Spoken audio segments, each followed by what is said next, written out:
"Hello, Mark," she said in a sad voice. "I know why you're here. Carol called a few minutes earlier and spoke to Jenny. Jenny said her mom told her to leave the house and go somewhere. I don't know what she told her.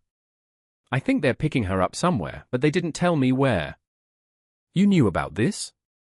I asked in disbelief. "Well, not everything. Carol asked me to keep it quiet, so I did. She then looked at me with the same pity my wife did. I'm so sorry about all this. I always thought you two had a great marriage. I didn't know about all your problems." "Yeah, I didn't either," I told her angrily. "Do you know where Jenny went? Any friend she is around here? I really need to get to her." "I don't, Mark. I'm sorry. I would tell you if I did, you know that," I growled. "She's a cheating 304, and you're covering for her." "I know that now. I wonder if your husband knows you're covering for a woman that's cheating on her husband. Maybe you were too, and you two cover for each other. I don't have time for cheating 304s anymore, so don't ever speak to me again." She was angry and glared at me before slamming the door in my face. I left her house in a blaze of despair. Once again, my scheming wife and ex-friend had outsmarted me. They had everything covered, it was all planned out. Carol had betrayed me, and now Jenny was gone too. I couldn't think straight anymore, my mind swirling with all the issues suddenly thrust onto me. I went home to an empty house, feeling like I was dead. I managed to get to work the next day somehow. After a few hours, I began to feel a little bit normal again. The intense accounting workload was no longer a dreary job, it was a blessing, something to keep my mind off my problems. After work, I went home and tried to think straight. The first thing I did was call Jenny. "Hello, Dad," she answered right away. "Jenny, my God, I miss you so much, sweetie.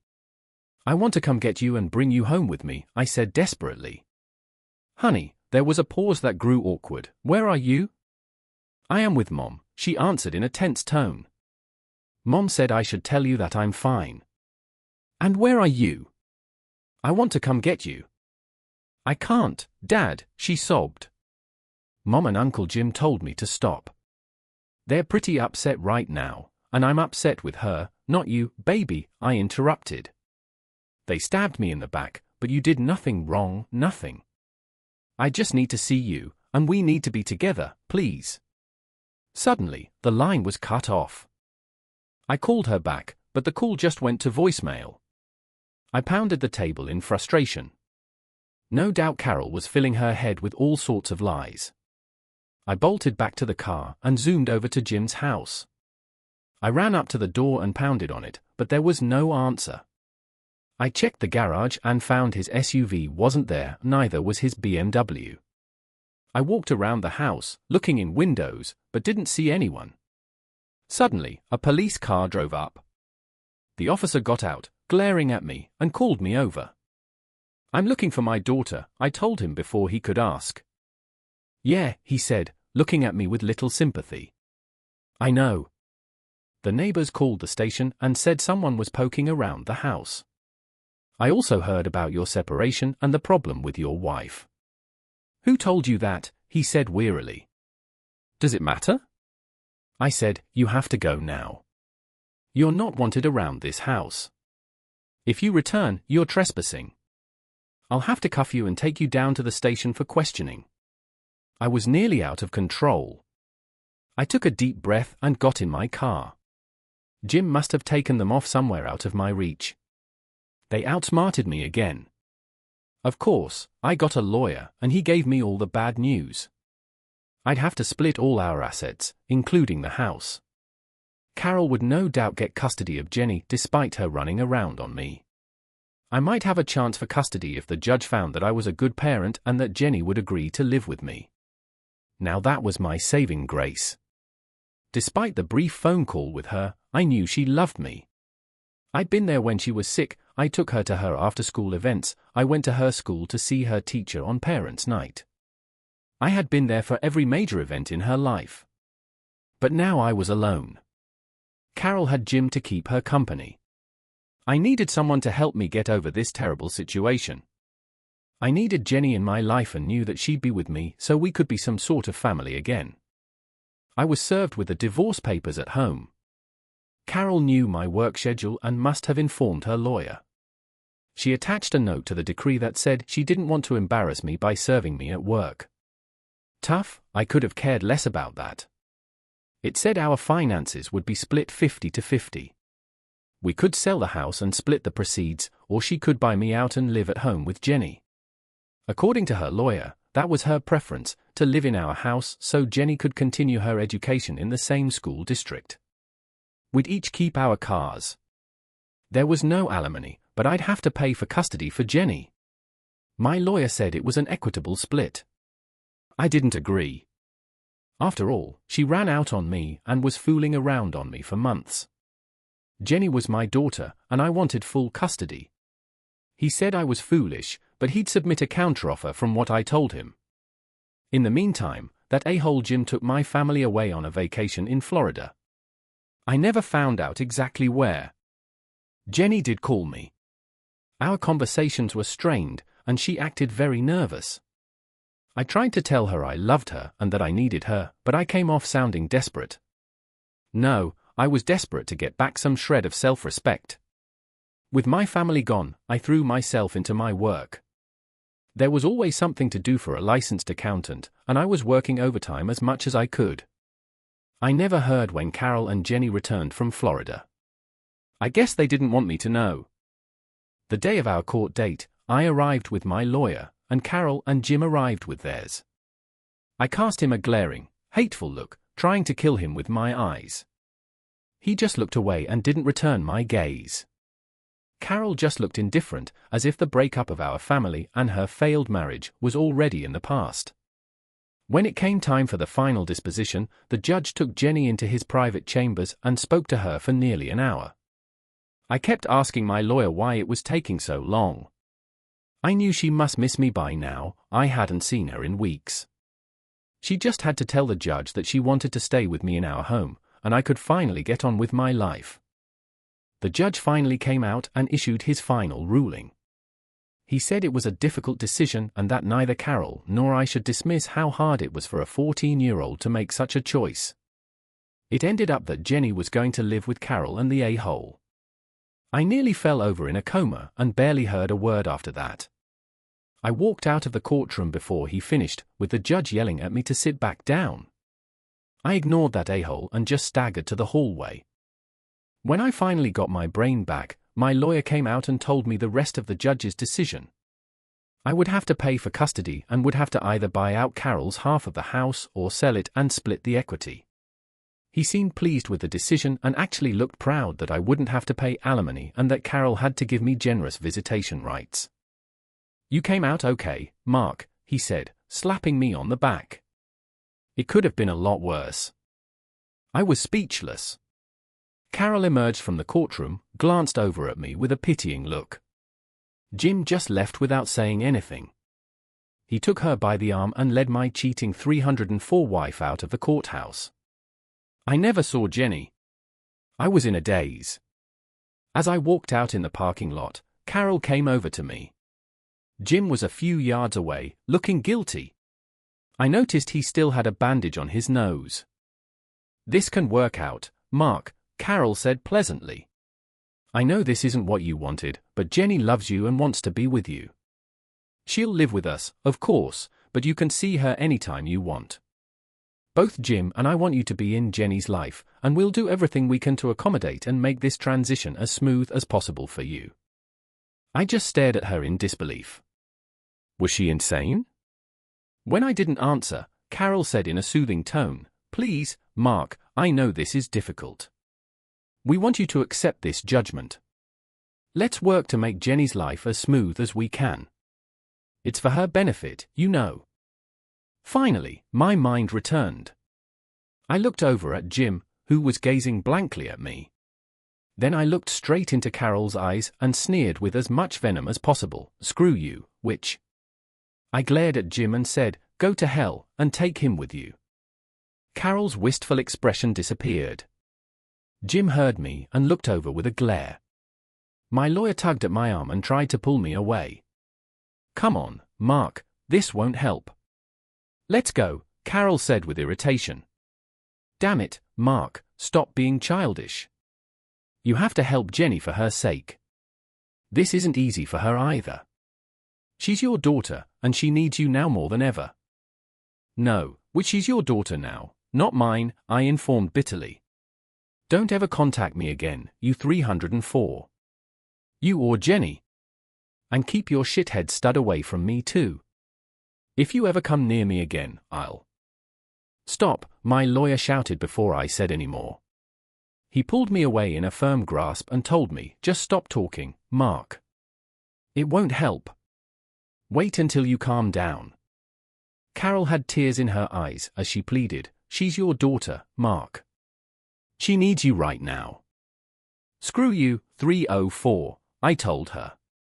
I looked at Jim, who was staring back at me with obvious anger. Screw you too, my former good friend. What a laugh. My lawyer dragged me away as I kept yelling, just go and screw my scum-sucking wife, you a-hole. Screw the 300 for all you want, you backstabbing creep. Everyone around us was watching and listening. An officer came out to see what was going on, and I finally stopped yelling. They pulled me around to my car as my lawyer tried to explain the details of the judgment. I heard I had to pay her some amount each month for Jenny and that I needed to come up with money for the house and a few other things. At some point, I just yanked my arm away and ran to my car, sobbing. The next day, the lock on our finances was released. Carol had taken half of our savings and investments, all the money I was saving for our family. There was some left for me, but not enough to do much more than survive. I received an official letter asking me to either move or provide her part of the equity of our house if I planned to sell it. I hastily sent back that I would sell it, with a policeman in tow. Carol returned the day after and retrieved her car and all of her personal items. She also claimed most of the furniture, which I paid for. When she finished picking out her things, she tried to speak to me. I told her, screw you, 304, and walked away. The cop warned me to be civil, but I didn't care about him. When they walked out of the house, Carol had tears in her eyes. She got to the front yard and asked the cop to wait. She turned to me and said she wanted to talk. I went out onto the front yard, and the cop stayed nearby. We just stood there for a moment in silence. I just waited with an indifferent look as my wife tried to gather her thoughts. Please don't hate me, Mark, she said, wiping her tears. I know you're not happy right now. It's not easy, but it will all work out in the end. I wanted to curse her out and say never. Instead, I kept quiet and let her say her piece. We weren't happy together, and you know it, she continued. Things were getting worse between us, and I just couldn't go on. She stopped sniffling and wiped her eyes. She took a breath, and her expression grew more determined. But Mark, what I really need to talk to you about is that I need your help with Jenny. She's not happy right now. Our divorce was hard on her. I snorted as if it wasn't my fault. Carol picked up on that but ignored my insinuation. Please, just listen, she pleaded. I spoke to her teacher, and her schoolwork is suffering, Mark. She barely speaks to me now and doesn't see her friends anymore. She stays in her room nearly all the time. I'm worried. Jim and I know she needs you, and I need your help with her so she can live a good life, a life with both parents. Jim said he won't, don't mention him to me ever again, I instantly snapped. Just go screw your wife stealing Carol, but never say his name to me. I never want to see or hear about him ever. He's a backstabbing liar, and you know it. He knew we were married, and he pursued you. He came across all friendly and nice, then he seduced you with his money and screwed you behind my back. That's not the way it was, Mark. Not at all, she countered angrily. That's exactly what happened, I countered angrily. I thought he was my friend. A friend wouldn't do that. He's a cheater and a liar, and so are you. I said that a little too loud, and the cop moved closer, silently warning me to keep it civil. I noticed one of our neighbors had come out to look. Carol flinched at my remarks, but gave the cop a gesture that it was okay.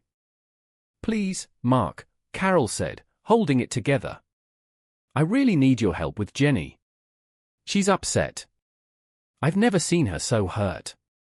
Ask the a-hole to help, he's screwing you, now you're here, his problem.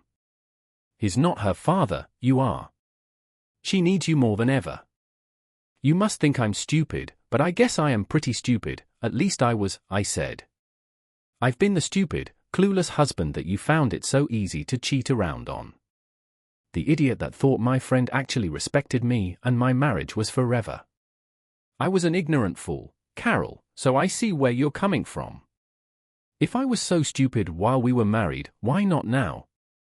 I laughed, then my expression hardened. But now that I found out about you, I'm not so stupid and clueless. I now know how sneaky and underhanded you and the a-hole really are, how easily you lie. You guys must have had a great laugh about me, didn't you? You guys were screwing, and I was such a trusting fool. That's in the past, you witch. Now I hate you and wish you'd just disappear. First, you cheat with a friend, then you break up our family, and now you need my help. What a laugh. Never again, witch. Carol stiffened, staggered by my accusations. Please, Mark, we never thought that about you. I never wanted to hurt you, and neither did did he? But that's all in the past.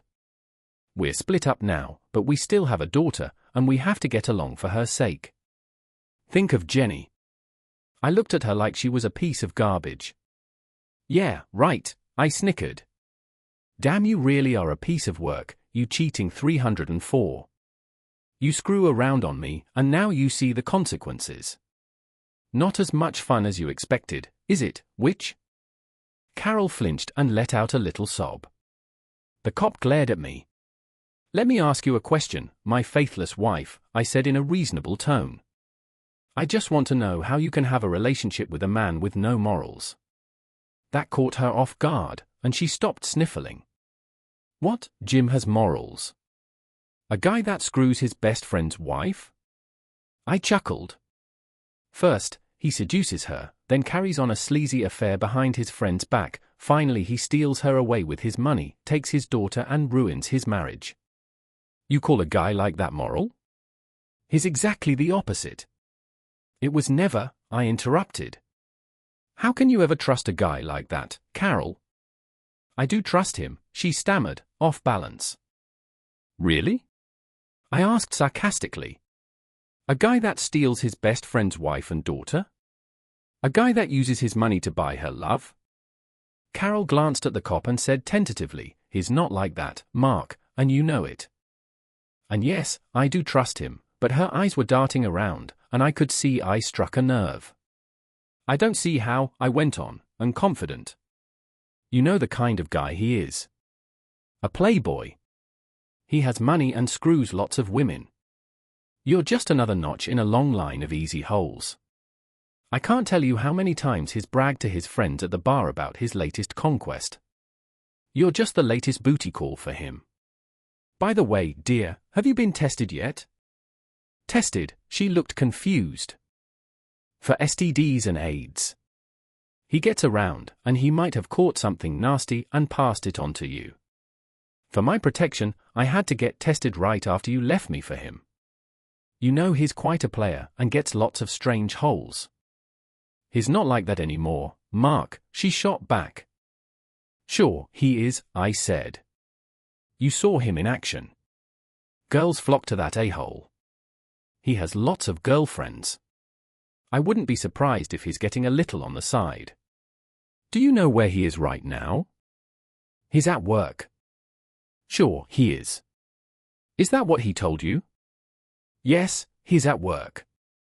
And maybe he took the afternoon off for some strange. He works with a lot of hot girls, you know, like that one at his party. Maybe screwing her after work, then he comes home and whispers sweet nothings in your ear. You're a little too trusting, Carol. I know he still goes out alone and probably meets plenty of sexy girls, some younger and prettier than you. You're not getting any younger, you know.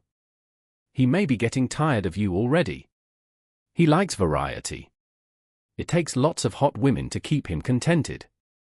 Carol's eyes narrowed as I said with a laugh, maybe he's getting a runner right now.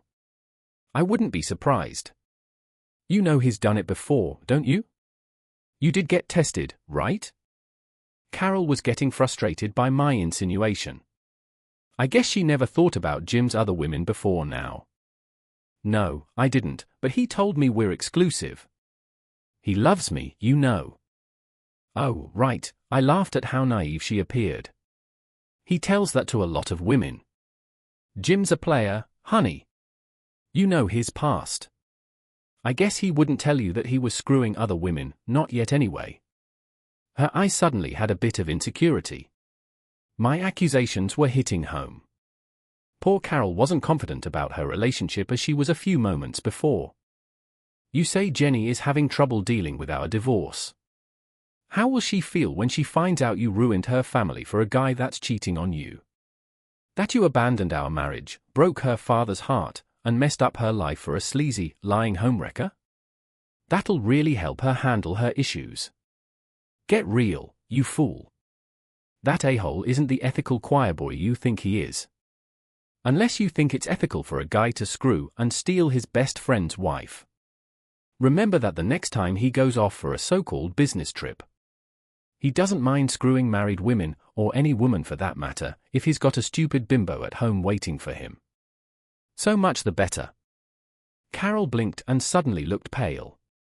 Her eyes were nervous and darting around like she wasn't sure what to say. I kept on.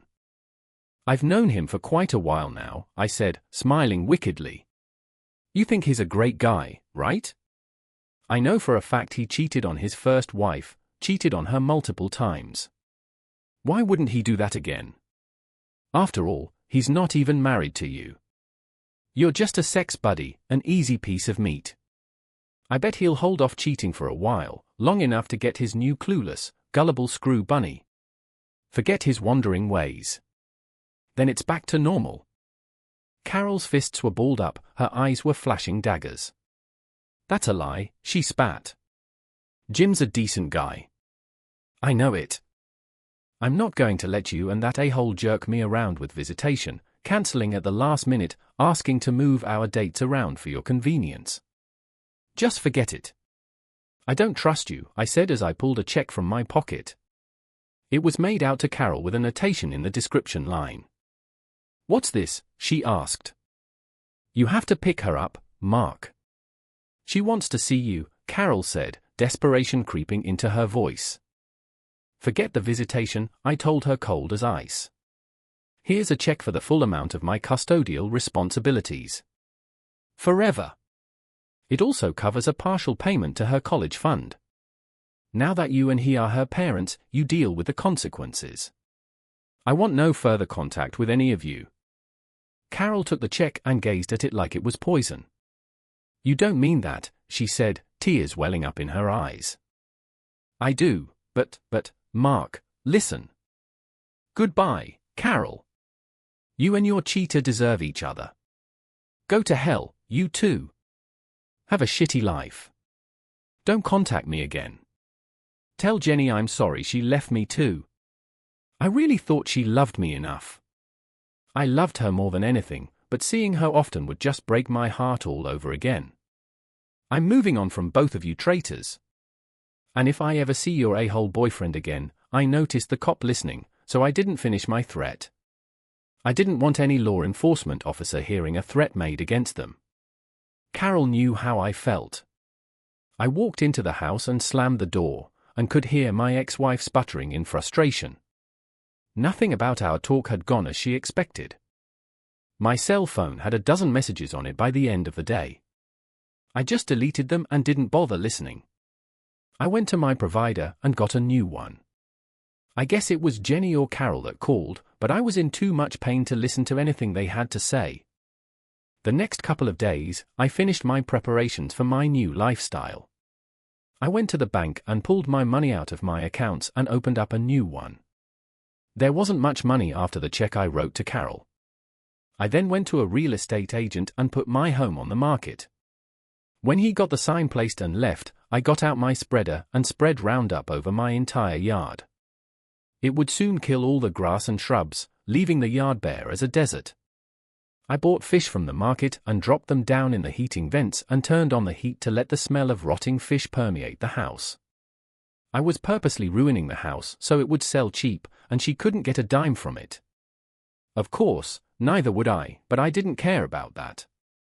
I only wanted to screw my ex-wife from getting anything. The next day, I moved out what little furniture I had left and rented a tiny, cheap studio apartment. It was located close to where Jim's car dealership was and not too far from my office. I sold my car for cash and pawned everything that even remotely reminded me of my ruined marriage.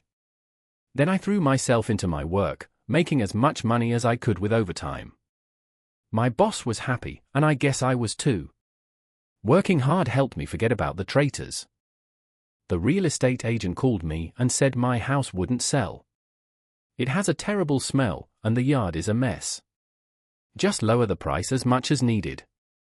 Are you sure? That's not really necessary, Mr. Kington. I mean, if we just put in some grass and get rid of the awful smell, I'm sure we can get full price, I suggested. He obviously wanted a full price to enhance his commission. No, just dump the thing. Quicker, the better. But we might have to cut the price by as much as 30% or even more if we can't get rid of the smell. No problem. Just get it sold. Put the price in half if you have to. Gosh, all right. If you're sure. I'm sure. The house eventually sold, but the price was so low we barely got anything out of it. I sent Carol the sales documents and a check for $500. I know she was shocked and expected far more. I didn't hear from her because she didn't have my new number. I told her to contact me through my lawyer. He did call me and said Carol was upset with the price. I just laughed. He also said Jenny was calling him almost every week. Don't you want to let her know how you are? He asked me. I know you're upset with your wife, but your daughter was nearly crying when I told her I couldn't release your number. They made their choice, now they have to live with it. It was a few days since the house sold, so far all my plans were working. I wasn't sure how much of my marital problems Carol's family knew, or Jim's either, so I composed an email explaining in explicit terms how my former best friend had seduced my cheating wife behind my back, how he stole her from me and broke up my family, and stole my daughter. Of course, I embellished the tale quite a bit. None of the facts were wrong, and I made sure that everything was the truth, but the way I phrased the story made him sound like the biggest jerk in the world. It also made my ex-wife appear to be the biggest 304 on the planet. I didn't use those words, but the message was clear: he was a good-for-nothing creep, and she was a lying, cheating 304 that no one could ever trust. I gathered the email addresses of everyone we knew, all of Carol's family, her friends, Jim's family and friends, everyone from our church and the club that Jim goes to on occasion. I also acquired the names of all the employees and staff at Jim's dealership and Carol's workplace, too. I even found some of his customers and included them. I pasted some unflattering remarks to Jim's Facebook page, his company's website, and any other person or entity I could think of that had any contact with them. I put the document I composed in an email to everyone, hit the send button, and let it fly. The next day, my lawyer called me upset about the emails and asked me to stop sending them. He said I could be sued for damages. I told him that I could never be sued for telling the truth and sent him a copy of the email for him to check. He said it was truthful, but a judge may not feel the same way. I tried to shelter Jenny and didn't send anything to her school, her friends, or her friends' parents, but I know they heard about it, and Jenny was probably embarrassed at school when she was confronted by them. I went to a printer and had a bunch of leaflets made up about how I was screwed by Jim and my ex-wife. I didn't use my name, but they'd know who wrote it if anyone confronted him again. I embellished the tale and made them the most deplorable a-holes ever. I went to Jim's dealership in the middle of the night and hung them on every tree, telephone pole, and light fixture I could find. I also went to every restaurant and put them up in the bathrooms. I knew some of their favorite places to hang out and made sure the bathrooms there had one too. I even paid some chicks to put them up in the ladies' rooms. In days, nearly the entire town knew the details of their sordid affair. I made sure everyone knew Jim was a salesman at his dealership and to avoid such a sleazy creep. By this time, my lawyer was fielding calls from all over. He was upset with me, so I just dropped him as my lawyer. He was pleased I did. I noticed later that some of the signs had been taken down. I didn't care, I had some left and pasted them about town, even put them around Jim's house, which I know pissed him off. After the divorce, I was nearly broke, but now that I was working overtime, I was making some serious money. My cheap apartment cost very little, and I had so few financial obligations that my net worth began to increase rapidly. My paychecks were quite fat now. In a few months, I'd saved quite a bit of money, and more was coming in every week. It's amazing how much money an accountant can make working 14-hour days with nothing to spend it on. I employed a private detective. He offered an expensive surveillance plan, which I did not need. Rather, I asked him to simply monitor JY and my wife's schedule so I could be aware of their whereabouts at any given time of day. I had enough knowledge once I grasped their routines to move on to the next phase of my plan. Jim Simpson wasn't extremely wealthy, but he was well off. After I launched my campaign against them, word had spread about the cheater's heinous deeds. Jim must have had less money because he sold cars, and people who knew him were hesitant to purchase a vehicle from him. The reputation of car salesmen was already poor, and his was the worst of all. His ability to support a lavish lifestyle was dwindling along with his income. Carol was also having problems with her work at the art gallery. Many of the people who used to visit her place apparently didn't want to deal with a wife who was unfaithful and dishonest. The wives of the men who shopped at their store probably didn't want their husbands to be seen with a hot divorcee who had a reputation for taking advantage of other men. Carol maintained her elegant physique by being a member of a gym in the past. But the gym membership had to end as her and Jim's income declined. Jim kept the luxury SUV and sold the BMW. I used to wonder how he was going to pay off his large mortgage. I was hoping that would also be hit soon. On occasion, I did go out and talk to women. I wasn't as interested in romance as I was in simply taking my mind off of work. That seemed to have been killed by Carol. I really didn't care because I never had any luck dating any of them. When I knew Jim wasn't home, I'd get some of the women wasted and pay them to call his house. It was easy to get these women to go along with it because I made it sound like a teenage joke. I would even listen to her calls when she wanted to talk to Jim. When she called, Carol would respond that he wasn't home. Just tell him Kathy said hi, or let him know I had a great time last week, or, if I was really nefarious, let him know that Mary will be ready tomorrow, were some of the ambiguous but suspicious things the girl would say. Carol would just shut down the phone, but it was making her question Jim's loyalty. She knew, after all, that neither of them was faithful. I also had some guys complain about Jim by phone at his dealership. A few of the tales highlighted the large man's past indiscretions, his seeming deceit, and anything that cast doubt on his boss. A few guys even complained to me about Jim making advances toward their wives. It was all fantasy, of course, but it must have worked, because I'd heard that Jim was switching careers. I used the same game on Carol as well. Knowing their pasts, I'm sure doubts were sown, even though I know they probably assumed I was the one behind it all.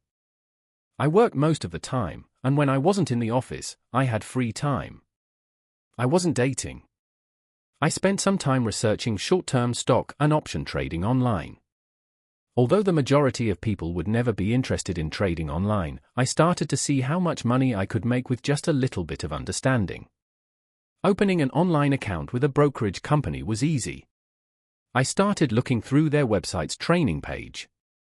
Although the idea behind short-term trading was straightforward, there was some risk involved. I learned how to minimize risk and optimize reward from the online training sessions. How much money could be made with so little initial capital astounded me. It took me some time at first to get used to the trading techniques, and I did lose money on a few trades. However, as time went on, I gained more knowledge and started earning a substantial amount of money, more than I was earning at my accounting job.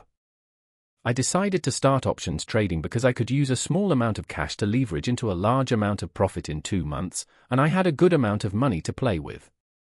I would spend a lot of time online during the off hours setting up trades that would pay off in less than a day. My account was worth well over 6 figures a few months later. I was drinking in a bar rather late in the evening, after work. I had only been there for a minute, so I was taken aback when Jim and Carol stormed in together and accosted me. I suppose they tracked me down after learning my residence. Jim yelled angrily, "What the hell do you think you're doing?" Everyone in the area turned to investigate the disturbance. It's difficult to ignore a big 6 feet 2 inches guy yelling. He pointed his finger at me and yelled, "You a-hole. I know it's you that's screwing me over." Carol was standing next to him, giving me a menacing glare and nodding her head. "I'm not familiar with the topic at hand," I naively remarked. Jim's face turned a bright red. "You a-hole. I should kick your bum, you jerk." Carol grumbled, "It's you, isn't it? You're messing with Jim's business and my job. Damn it, Mark, you're a real a-hole, you know." I laughed and smirked at them while I sat there. "You two are delusional. You're screwing up my work, you dumb." "You're screwing my wife," yelled Jim. Grinning, I said, "I'm not your wife, you a-hole." Carol yelled, "I left your sorry bum for Jim, and he's a better man than you'll ever be." With an angry, "You better cut out this right now or I'm going to sue your sorry bum" tone, Jim leaped in. I kept my composure like a cucumber even though they were almost out of control. I guess someone was tracking me, so they knew I was around. This wasn't what I had planned, but it was going well for me. I started to see my opportunities in this circumstance. Calmly, I said to Jim, "Sue me for what?" I did nothing. Carol yelled, "You're crazy. See you for all those leaflets and those nasty emails. I know your ego was crushed when I left you, but you know you're a loser anyway," I replied. "Leaflets? What leaflets?" "You know, the ones insulting Jim and me." "Oh, those leaflets," I chuckled. "Can't take the truth, I guess." The truth hurts when you're nothing but a lying, cheating 304, and he's just a backstabbing loser that can't get his own woman. He has to steal someone else's, like his friend's wife. "Why, you?" Jim opened his mouth to say something, but Carol grabbed his arm and yanked him back. The big guy was more enraged than I had ever seen him.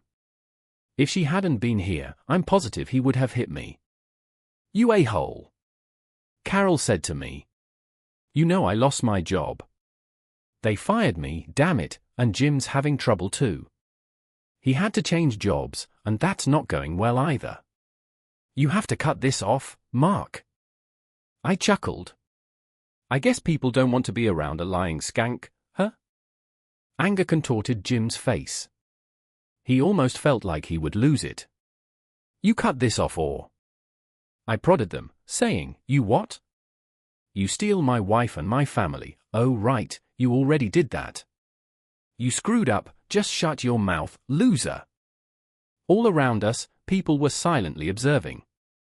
Nobody thought a smaller guy like me would take on a guy this big. The manager was approaching us, and there were smiles everywhere. I had to get moving fast. Carol growled, "I mean it, Mark, stop this, or else." The last thing I got to say before the big guy hit me in the jaw with a piledriver fist was, "Has he started cheating on you yet, Carol? He has a history of it, you know. Just ask Martha." I asked her directly. I was nearly knocked out by the powerful punch that forced me back to the bar. Jim leaped over and started punching me, flailing away with both hands, before I could even react. He yelled, "I'll kill you," as I attempted to block his blows. He managed to get in 2 or 3 good ones, hitting my face and my ribs. It was before the guys nearby could react that I heard something snap. I hurt a lot by the time they removed him from me. Even though my ribs were hurting and my nose was bloody, I had a smile on my face because everything went perfectly. Carol was crying and screaming at the same time, and it took 3 guys to hold him down.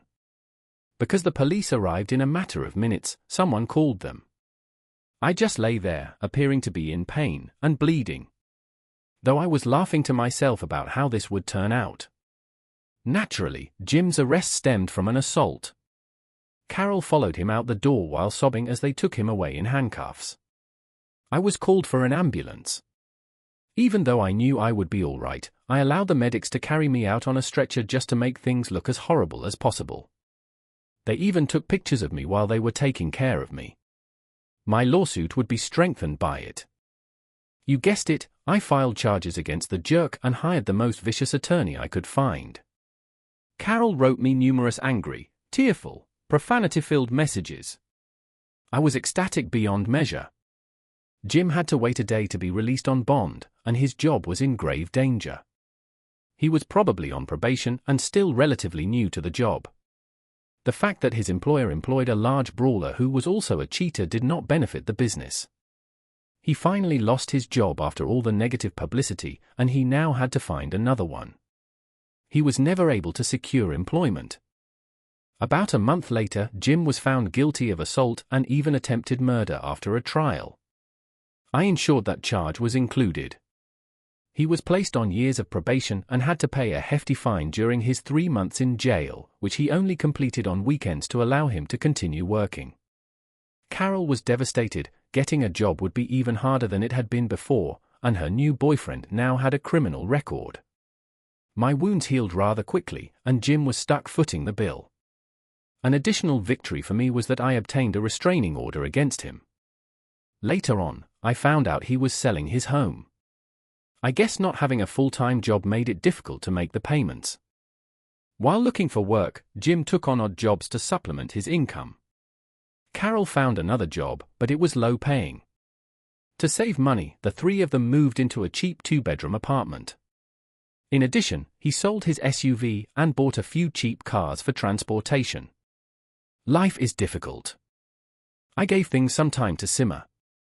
When Carol was home and Jim was at work, I kept having women call the house. Every now and then when Jim was at home, a guy would call and ask to talk to her. So that Jenny wouldn't be involved, I tried to get them to call when she was at school or wasn't there. Though I'm not sure if it was making a difference, I was hoping it would.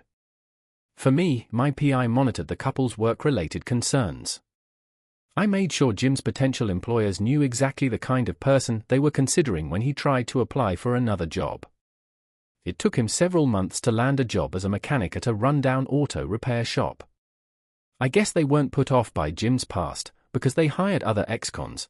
Carol was a Denny's waitress, so I'm sure she wasn't making much money. I had a ton of money saved up by this point.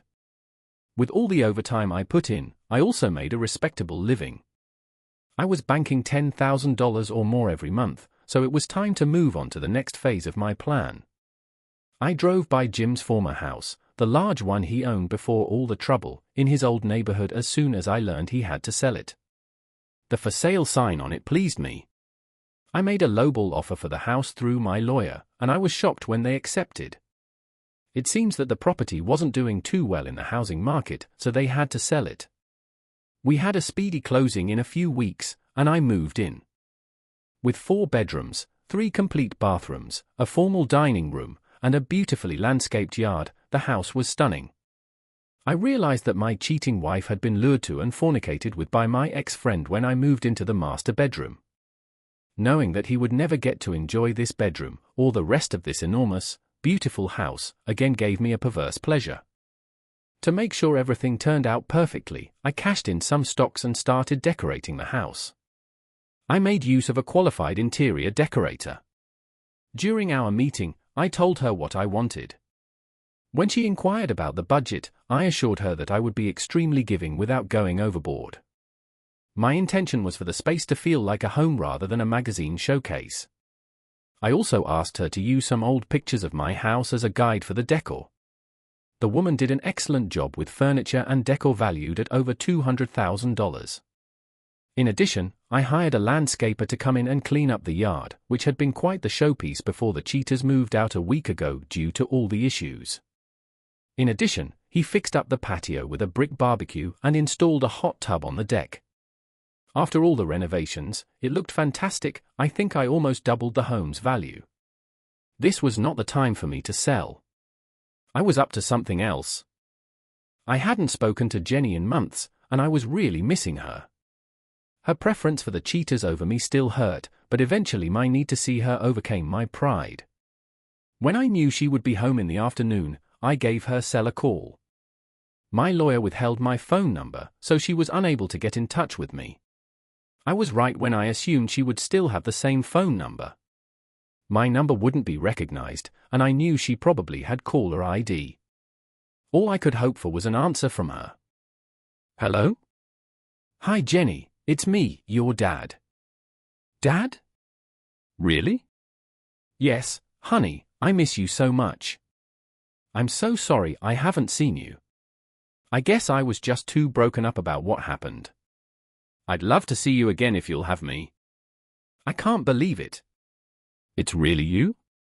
Yes, Jenny, it's me, and I miss you like crazy. I miss you too. I thought you didn't want me anymore. That's not true. I know I was stupid for not seeing you. I was just too upset about the divorce, but I'm better now. I would like to have you over to my place if you're free, maybe this weekend. Sure, I have to check with Mom. She's pretty mad at you right now. I know she is. I can't help that. But don't worry about her. I just want to see you and catch up. Maybe we can go to a concert or something, anything you want. Okay, let me call you back. Is this your number? Yes, you can call me anytime. It's so wonderful just hearing your voice. I love you, Jenny. I love you too, Dad. I felt like I had won the world when she hung up. I received another call an hour later. When I responded, she exclaimed, "You a-hole." Nice to hear you too, Carol. She yelled at me, "You go months without any contact with your daughter," with great anger. The poor girl has just about stopped crying every night for you, and now her cowardly father decides to show up and break her heart again. I won't break her heart, Carol. Not like you broke mine. But you're right, I want to see her. I need to see her. There was a long moment of quiet. Carol, are you still there? Yes. I want to see Jenny. How about this weekend? Is she free? One more extended silence. Then I guess so. Great, what time can I pick her up? You're really a jerk, you know that, Mark? You're not going to build up her hopes, get angry, and just disappear and break her heart again, are you? No way. I've learned my lesson. I miss her, and I need to have her in my life. I can pick her up anytime you say, Carol. Please don't make me beg. All right, how about 6 o'clock on Friday? You're not going to disappoint her again, I hope. No, 6 o'clock on Friday. I'll be there. Thanks, Carol. Okay, bye. Goodbye. I prepared the house during the course of the week. When I arrived to pick Jenny up in a black limo, she was shocked. We spent almost 5 minutes cuddling. Carol stood in the doorway, staring at us, her eyes full of tears. Though I missed the a-hole, I could tell Carol was taken aback when she saw the limo. Carol emerged from the driver's cabin, squeezed my arm, and put Jenny's suitcase in the trunk. You better not disappoint her, Mark. She's been looking forward to this all week long. If you upset her, I'll kill you. When she left me, I wanted to say that she already had, but I refrained. Don't worry, Carol, I reassured her gently. Now that everything between us is sorted out, I just want to help Jenny any way I can. She glared at me for a long time before turning to return to her small apartment. Jenny was giddy with anticipation as we departed in our car. We enjoyed a fantastic weekend. Jenny was shocked to learn that my home was now where she and Carol used to live with Jim. I took her to a fancy restaurant where she was free to order whatever she wanted. We attended a boys' band concert on Saturday. They were new to me, but I received tickets after learning about them from a woman at work. Jenny was overjoyed. She adored the hot tub on the rear deck as well. It caused me to consider installing a swimming pool. A few of my co-workers and I had a catered barbecue party. Their kids were about Jenny's age, and they got along just fine. This weekend was really expensive for me, but it was totally worth it. My daughter was chatting away about the weekend and even making plans for her next visit when I got her home. The whole weekend went incredibly well. I was never this happy before my divorce. I received another call from Carol on Monday night. With evident distress, she exclaimed, "You bought Jim's house. You know he took a big cut in the value of that house. He never wanted to sell, and he's really upset to find out it was you that undercut his price like that. So he thinks I cheated him," I responded, emphasizing the word cheated. Carol was not blind to the implication. Before I could respond, she said angrily, "So, payback's a witch, right?" I told her that he wasn't compelled to sell. I heard it was a distress sale. So in a way, I did him a favor buying it. "You're one cold-hearted creep, Mark.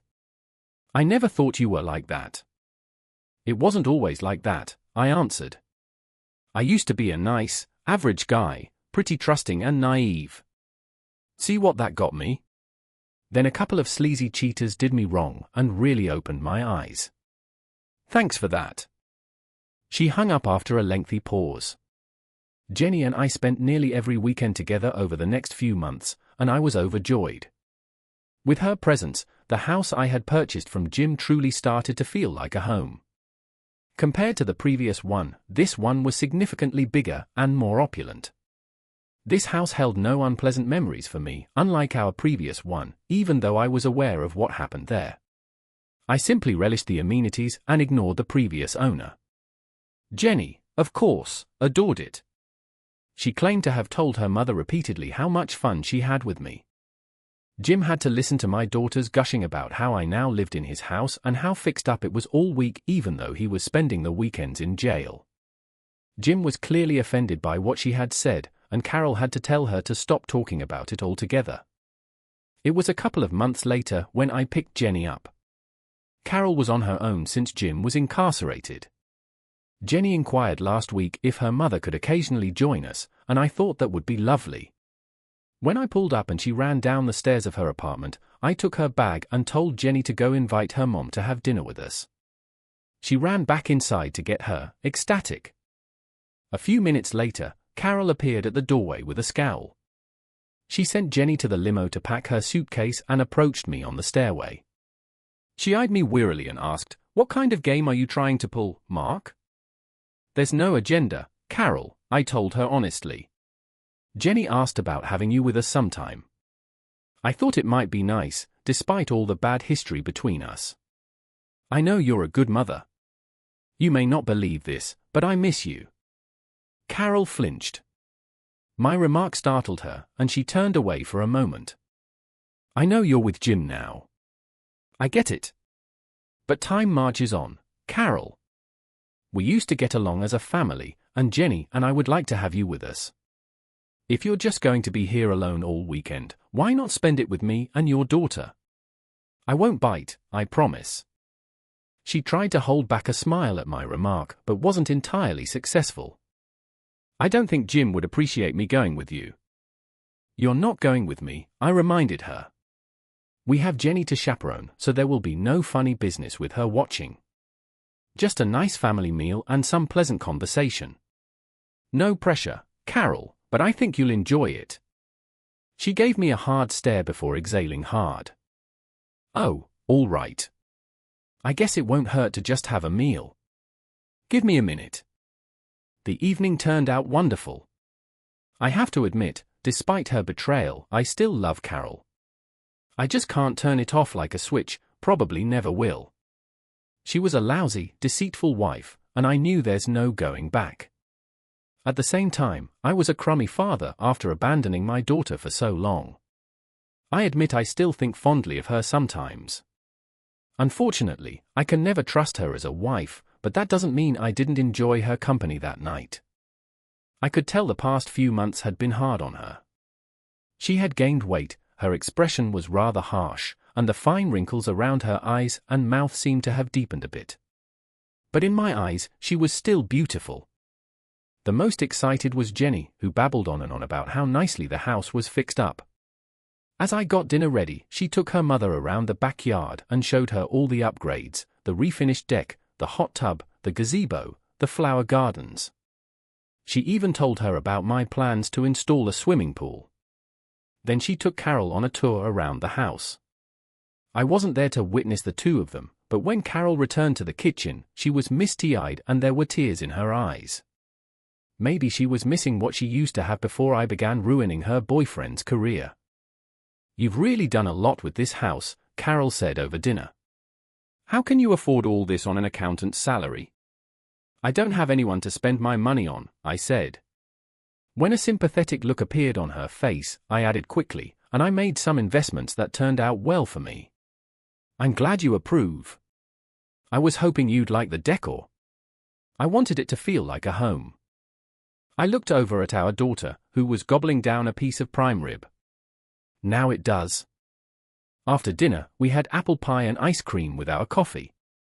Then I took them out on the deck and put on a cheesy fireworks demonstration with some inexpensive fireworks I picked up. It wasn't that great, but Jenny squealed with enthusiasm as they shot up, exploded, and burst into a dazzling display of colors. For a few precious moments, it was almost like we were a family again. Unfortunately, all good things come to an end. Carol was invited to stay the night with us. I informed her that my offer was not romantic and that she would have her own room. She declined politely, so I sent her home and got her a cab. I was very busy with work the rest of the month. Even though my investments were still profitable, I continued to work hard to prevent my thoughts from straying to my lack of a romantic life. I could have paid for escorts to get off, but truthfully, I really didn't want meaningless sex without romance. I wanted a solid relationship with my daughter, and if I could get along with Carol, so much the better. The thing that really surprised me was when Jenny called one weeknight. "Dad," she cried, sniffling, "Jenny, what's the matter?" "It's Mom," she sobbed. "She's in the bedroom and won't let me in." "What happened?" "They had an argument. I think she found out Jim's cheating on her." "She's a mess, Dad. Can you come over?" So my prediction came true. The sleazy scum sucker's true colors finally came out. "Where is he right now?" "In the bedroom. They got into a heated argument," Jenny said, her voice breaking. "I was so scared. Mom was screaming at him. There was lots of banging. Afterward he came out and slammed the door hard. He was cursing as he left the house. I think he drove away. I'm so scared, Dad." "Just stay there, Jenny. I'll be right over." I reported what I believed to be possible domestic abuse to the authorities. We knocked on Carol's door after they met me at her apartment. After a long moment, my ex-wife finally answered, looking awful. Jenny rushed outside and embraced me. She burst into my chest as I gave her a strong hug. She cried, "Thank you so much for coming, Dad."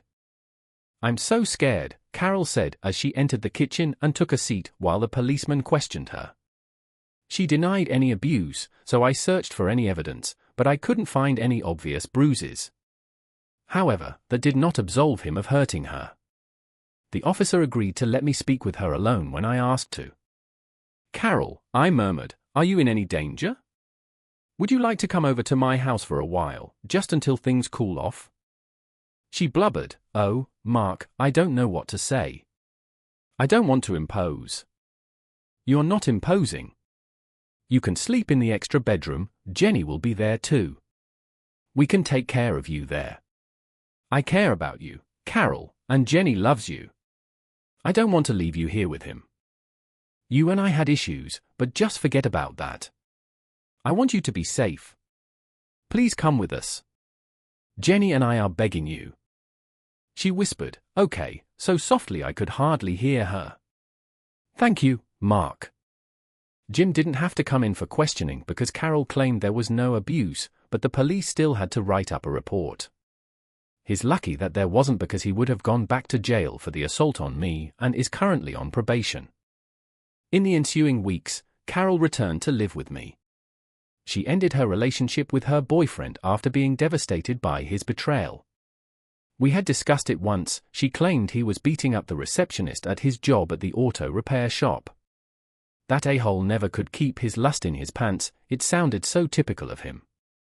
I made every effort to give Jenny and Carol a secure and caring environment throughout the course of the following few weeks. Jenny was overjoyed, and I'm sure she appreciated it. Every night when her parents were home, she was ecstatic. She started to act more positively, did better academically, and had a more active social life as boys started to visit the house. We went to the movies and had dinner together a few times. I used to adore it when Carol would prepare meals for us. It was wonderful to have a delicious dinner waiting for me. It encouraged me to leave work whenever I could. Carol and I didn't interact physically because she was still upset about her circumstances and didn't understand how I felt when she disappointed me right away. It was obvious that we were just friends, but having her there with Jenny and me made it feel like a true home. I also wanted her to be safe. I got her a job with one of my clients, and then we helped her find a nearby apartment. She used the majority of the money she received from our divorce to pay bills and cover Jim's legal costs. Though not enough, she did have some furniture that she had taken from Jim's apartment. I surprised her with a coffee maker as a housewarming gift. Carol said she would miss us dearly, but Jenny was sad to be going, and it was time for her to be on her own. She needed to start over. Living with me would only bring up bad memories for both of us. She soon began dating. According to Jenny, the man she is seeing seems pretty awesome.